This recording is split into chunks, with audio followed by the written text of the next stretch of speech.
I was in the kitchen on my computer one night just scrolling when I came across the documentary about Hellier, Kentucky and the legend of the Kentucky Goblins.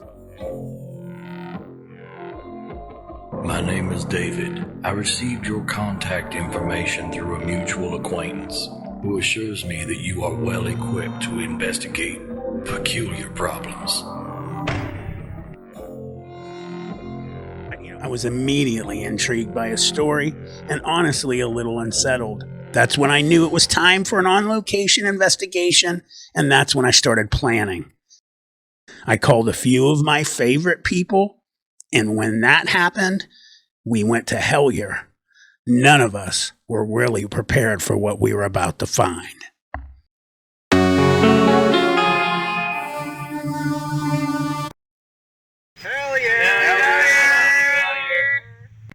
We got a lot of equipment with us. David, of course, has everything he usually has on a research trip, which covers end to end. And BJ herself, she brought a number of instruments that are used in supernatural, paranormal research, and she brought a thermal, everything. So we're excited, man. If there's something around us with, I think with the group specifically that we have, everybody in the car, this car is the person that I would imagine if you're able to draw anything to something or somebody, we are the three with our situations. David always is doing research and he has had more activity the more and more he does it. And, I have a thought about that real quick is when you're in this type of thing in this field, first of all, if you're going to an area repeatedly and you're doing cryptid research like Sasquatch, Dogman, etc., they're going to start to recognize you. You're going to, be more familiar with how you get around that area. Even those little cues, I think any animal or intelligent being that thinks like a human. We're heading down into Hellier. We're just about there. We have about 3.5 miles to go. Once we had hit that 4-mile mark, it was like just walking into a wall. It's like a feeling, like we just drove into, like if there was a dome around this place and we just entered the dome, basically. I just started feeling it, and my head's a little tingly. I started getting some goosebumps going on, so there is stuff that's going on in this town. So I would say we are definitely in Hellier. Gas station up here?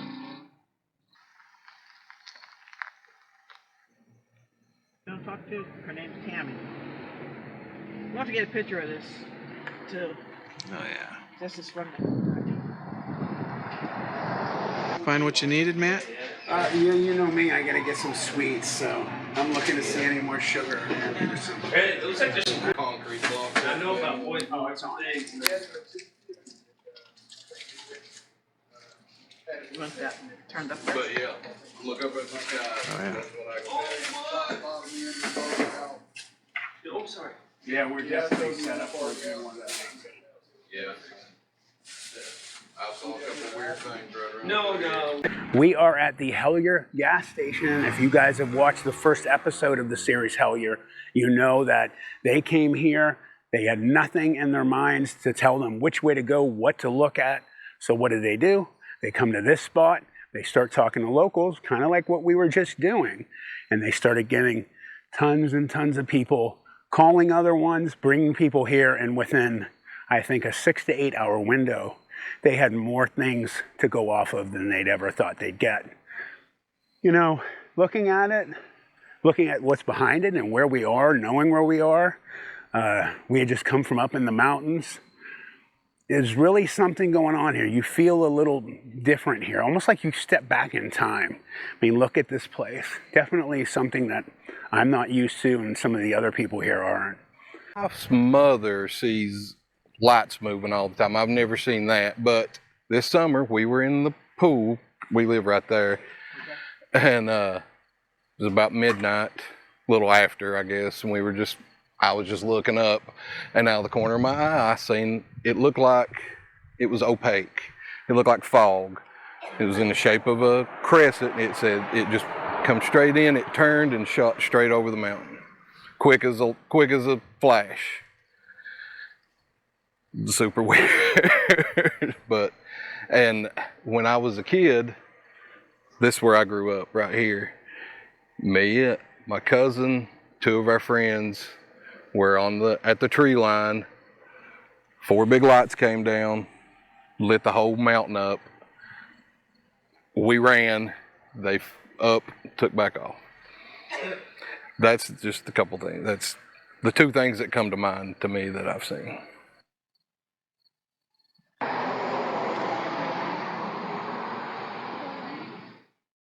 As a young child, have an experience where I saw a UFO. My mother and I were coming down the same holler that I live in, Greasy Creek, and it was dusk dawn in a summer evening, and no wind, no rain, nothing. We see 3 lights in a triangle pattern hovering in the trees. Okay, in the valley part of it's between 2 hills. Mm-hmm. So it's hovering between these 2 hills. Sort of changed colors from like purple to orange. No movement was moving these trees. Like as you know, in a helicopter, you'll see movement, nothing. And the trees weren't moving anything. It hovered there for quite a while, maybe 10 seconds, 15 seconds. Then it just took off. Any sound? No sound. That's nothing. We heard nothing. I feel like you've picked an amazing, not just Hellier, but I feel like all of Pike County is like a super great place to investigate. We met a gentleman yesterday because he came to the town hall meeting named Brandon. He is a local researcher that does Bigfoot cryptid research, and he was a wealth of information. And even though we wanted to have him come with us today to actually show us where he goes, he was at least able to put us in touch with a guy who supposedly knows the location of the actual mine that was in Hellier.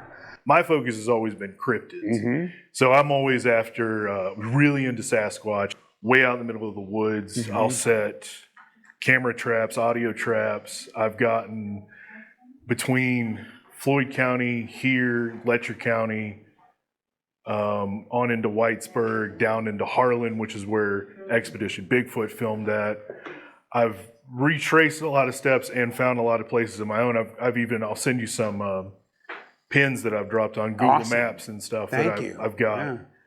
But I've recorded tree knocks. I've not had any howls in this area. I've been convinced it was about to happen, but like when you're 6 to 7 miles out in the middle of the woods and there's nobody supposed to be there at 3 o'clock in the morning, and there's something audibly like several times banging on a tree, and then you hear it off in the distance, and then it's answered over here, and you're like, all right, that's probably not supposed. It's not normal. Wow, this is crazy, bro. People live here. I was just gonna say, like, those people, I bet you they have some activity, man. Another banana tree. I'd imagine they would.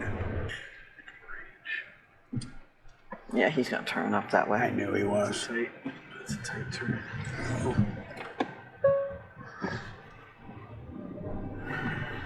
Yeah. Turning around. I'm going. No, it's tight. It's tight, BJ. You can't like keep cutting your wheels. You gotta. Okay. I'm gonna have to do that too. Cool. Yeah, this is off-road, man. Holy shit. My name is James Wallace. I live on Pine Mountain here in Pike County, and we're going to go visit one of our coal mines. Yeah, if you look right up there, there is a place called Blowing Rock. It's one of the 2 largest cliffs that we have on the Pine Mountain range, and up here the reason they call it Blowing Rock is there is a cave that goes down in the ground and pops out right in the center of the cliff. Do you think there's things that live down in there? That's a man who grew up around here? Well, I am aware of the story of the Hellier Goblin. Mm-hmm. You know, What's your take on that? I do believe in alien activity because there is a lot of. I've been seeing UFO activity here since the 70s. Really? Yeah, I moved here in 1977 from Ohio, and we seen UFO activity immediately. Really? Yes.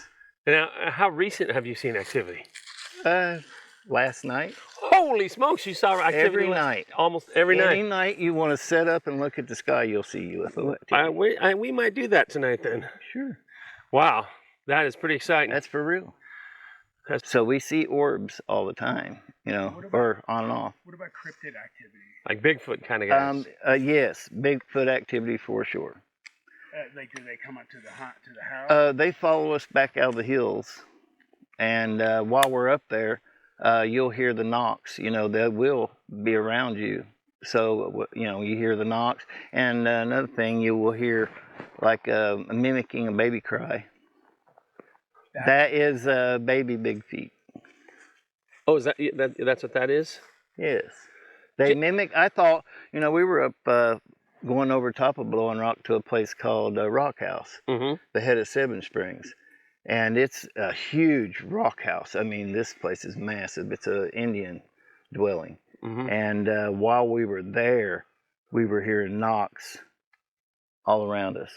And when we were leaving, there was an all-shoot trail that we heard like a child, you know, laughter and crazy.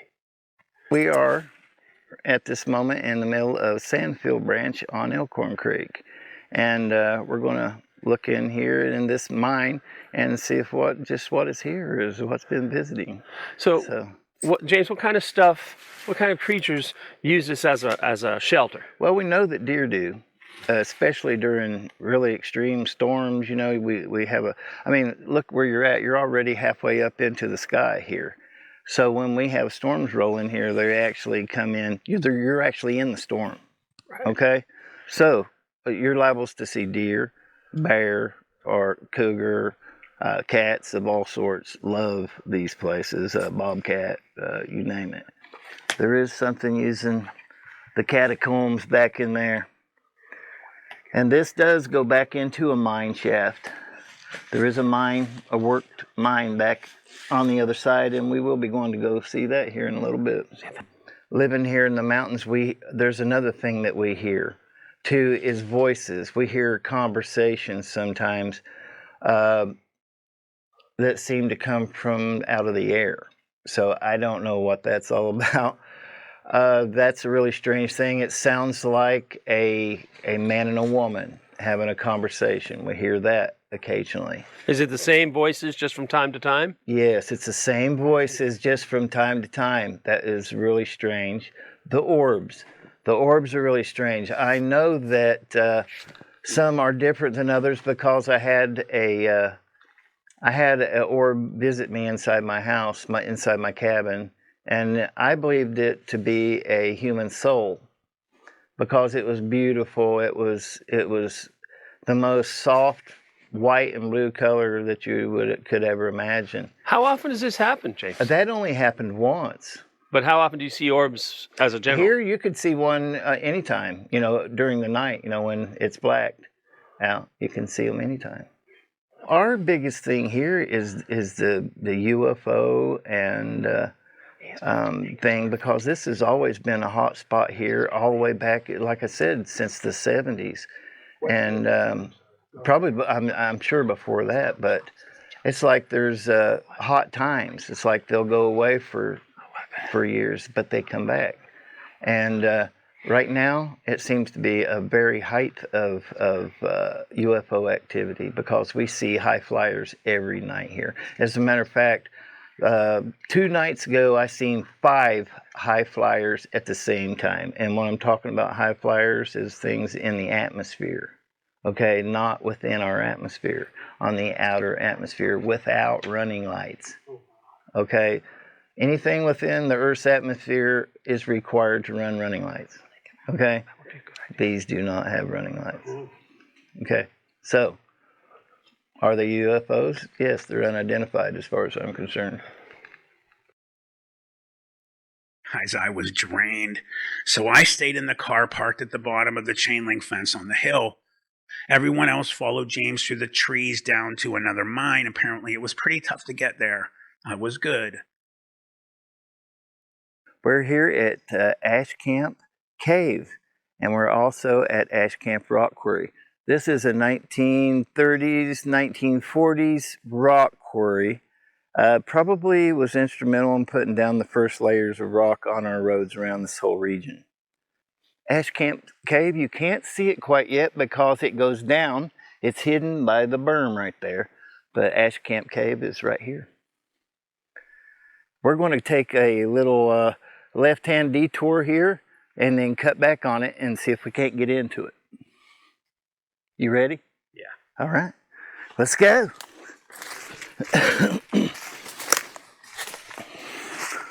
National Geographic ran into something inside this mountain while exploring the caves that made them come back out of there and leave their equipment. What does that mean? They won't even talk about it to this day. How long ago was that? That has been that happened in the 80s. There was a group that came in here and wanted to actually go down the creek or the river that runs on the inside of this mountain. It's a huge cave complex. And once you get into it, you can actually run that.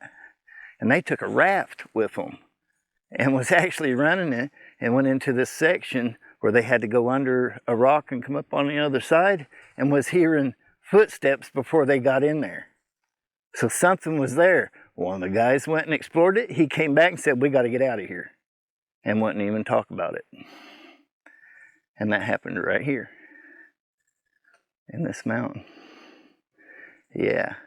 He wouldn't even say what it was. He wouldn't say if it was Bigfoot or an alien or what he ran into, but he ran into something.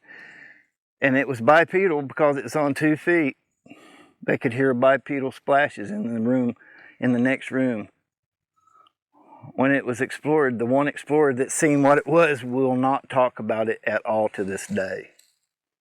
He's afraid of being discounted, for the explorer that he is. And are we on Pine Mountain? Yes, we're on Pine Mountain in Jefferson National Forest on the eastern part of Kentucky and southwestern Virginia. State line.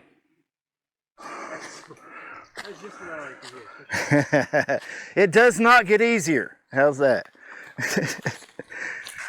As you can see right here, we're headed out to the cave. You can see something's been using it.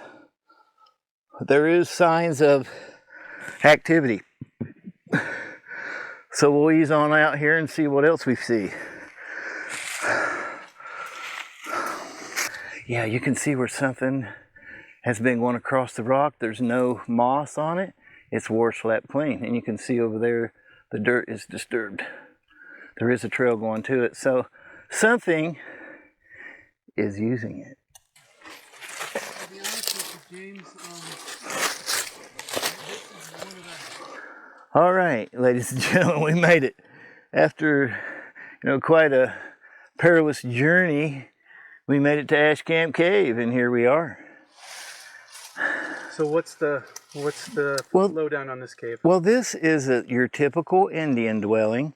It has multiple rooms back in it. They're not huge. It's a great place for the Indians to get out of the weather. And this is an Indian dwelling. There has been Indian bones and things found in this before.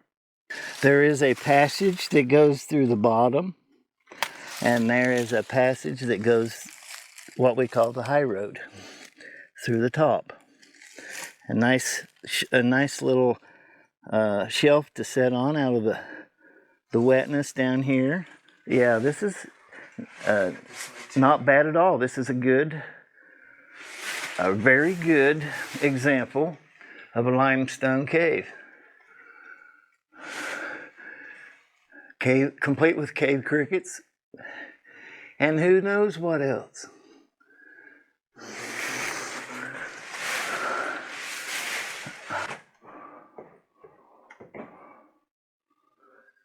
Where does that lead to? To a one-room dwelling.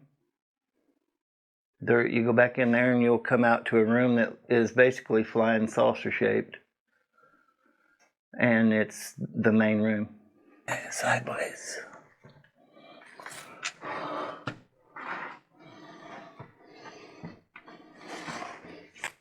You see some claw marks back in here.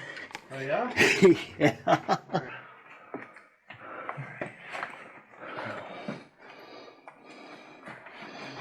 The claw marks are on the left, up high, you can see them.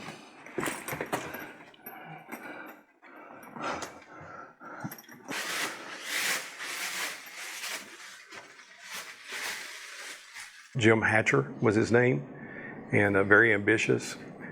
And I think he was in his early 30s, maybe 31, when he fell in love with this beautiful young lady, also from a prominent family out in the county, Octavia Smith. Mm-hmm. And she was in her early 20s, I believe, maybe 20. But just was crazy in love with her. That I don't doubt.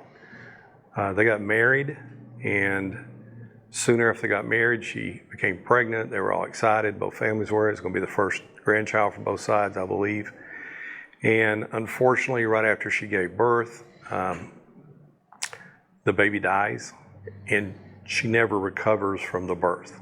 And then within a few weeks, she dies. After they buried her, the doctor that had attended her, who he thought she was just depressed, but she just wouldn't recover, and then she died. But then he started noticing other people in the community at the same time started getting a similar sickness where they would seem to be dead, but then recover. Oh, man. So he goes back to her husband and tells him, and he sends a crew immediately up to the cemetery and digs her up just to make sure. And apparently she had scratched the roof of the coffin and had broken off her fingernails and had a horrible look on her face. But she was dead. The story was she's facing Pikeville. You'll see that when you go up there. And on Halloween, or in October during a full moon, her statue would turn. And she was turning her back on Pikeville.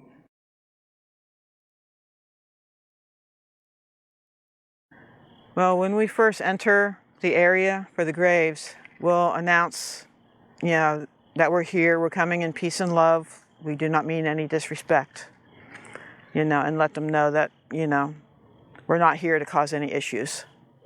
And then ask them, if they would, like to show themselves and all that. And then I also have a prayer for protection for all of us too, against attachments and stuff. I want to put some cat balls around the base of Octavia's monument, and see if maybe we can interest her or one of the other spirits into interacting with them and making them light up.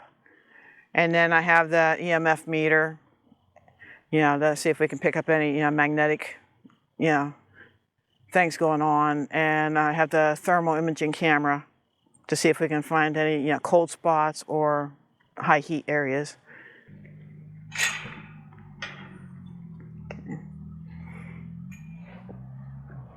We come here in peace and love. We mean you no disrespect. If you would like to show yourselves, let us know you are here. We would appreciate it. If you don't, then that is fine too. It's your choice. But we want to let you know that we're not going to cause any issue, and we're here in respect. This is a prayer of protection for us while we're here. So, Lord God, I humbly come before you to ask your blessings and your protection upon this group as we travel into the unknown. Please walk with us this weekend and keep us safe from all harm. And dear Lord, please ward off any possible add-ons that may try to attach themselves to us as well. Lord God, I ask of you to please place your hedge of protection over everyone present here on this day. Please watch over Matt, David, Carol Ann, Taz, and Nathaniel, and myself. Lord, we love you and praise you. Please always be with us, whether it is here, while we travel, or at home. I ask all this in your ever precious name. Amen. With the cat balls, what happens is you turn them on and they will automatically go out on their own, but then they're touch activated. If a spirit comes along and they want to let us know they're there, they can touch the cat balls and they should light up again. If there's any spirits here by Octavia's monument, you can please let us know if you're here, if you want to interact with us. You can touch the balls that are there and make them light up, or you can come closer to me and light up the meter I have.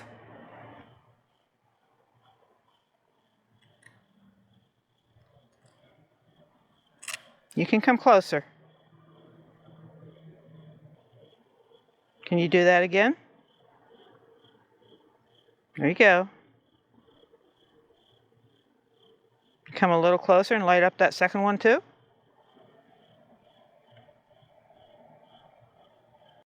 As BJ was going around using equipment made for ghost hunting, she used these cat balls, and man, they lit up, basically saying that a spirit was there.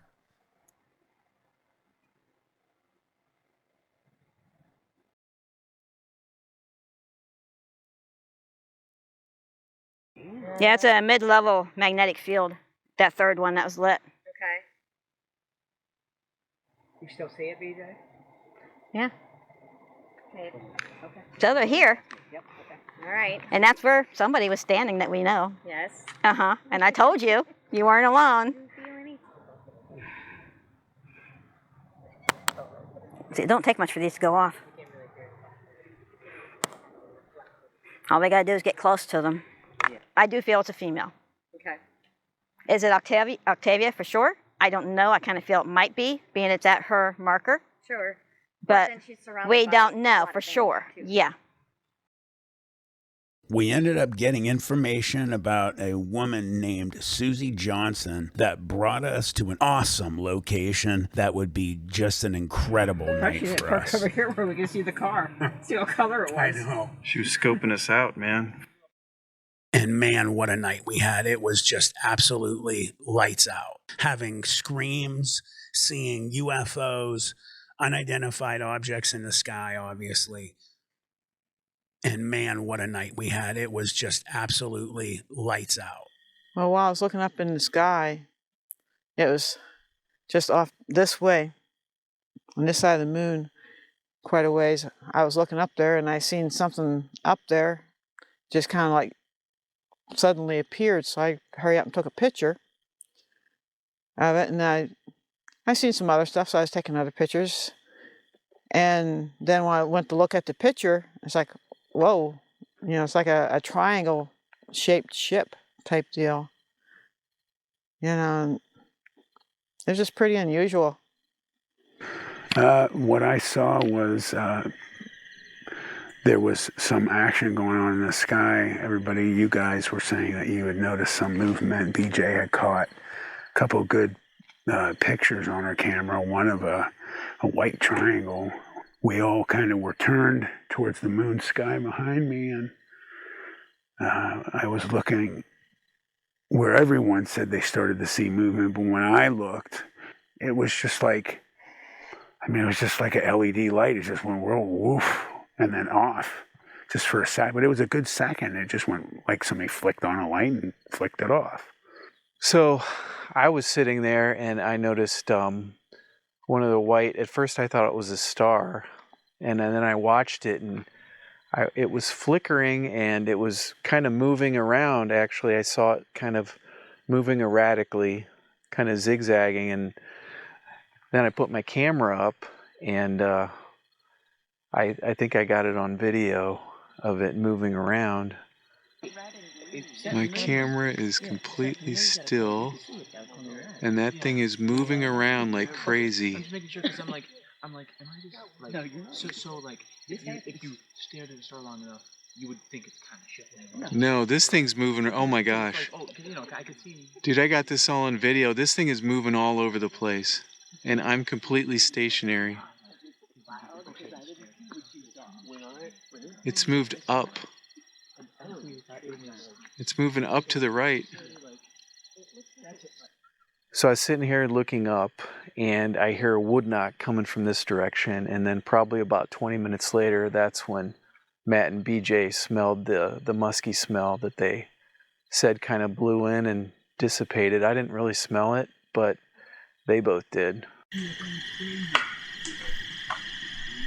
I've heard a few wood knocks since we've been out here, and we've been out here for a while, so I think this is a very interesting area. There's a lot of activity, not only in the sky, but in the woods around here too. So I think we came to the right place.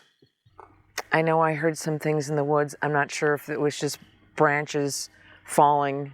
There were some parts that sounded more like knocks, so I can't say that they weren't wood knocks. I did kind of smell the same musty odor that the others were smelling before as well. So I don't know, it's just a whole lot of small things that I really don't know what to make of it.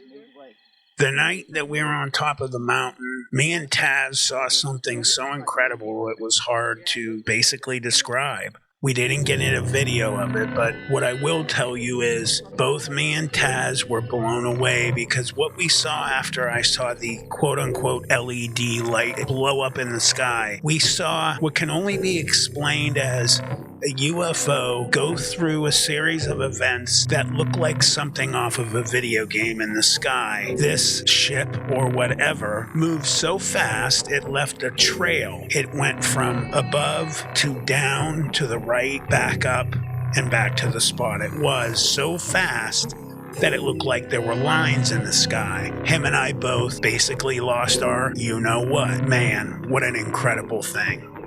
Hellier was just an amazing weekend of things we never expected. Can't tell you how much I appreciate what everybody did coming together in this incredible investigation, making this long road trip all the way to Hellier, Kentucky. We will be going back to Hellier in the future. This is not a one-stop. Lights out, everybody. This was incredible. Thanks for being on the 412. David Wolf, Exposing the Strange. BJ Lapierre from BJ Lapierre, author illustrator. I'm Carol Ann, the in-between. Matt Amsh, the 412. It was an incredible week. We got some things we never thought we would. I caught a picture at a private cemetery that's going to blow your mind. You're going to hear an experience that happened with me and my man Taz. Wow, it made our eyes pop out of our heads. I was with the all-star team of a dream, and it was a great week. You got to come back to find out what happened, though. This is the 412. Hey, everybody on the 412. We're actually in the same place this time. Love you guys. Continue to tune in. We got some great stuff for you. I'm out. You guys are going to love it. I had a great time with that one. We'll be right back. And lastly, before we head out, I just want to say thank you to every single one of you who watches, comments, supports, and believes in what we're building here. Your support is what keeps this channel alive. It's what's letting us keep upgrading gear, hitting the road, and dividing into bigger, stranger investigations. Thank you, everybody, for being a part of the 412.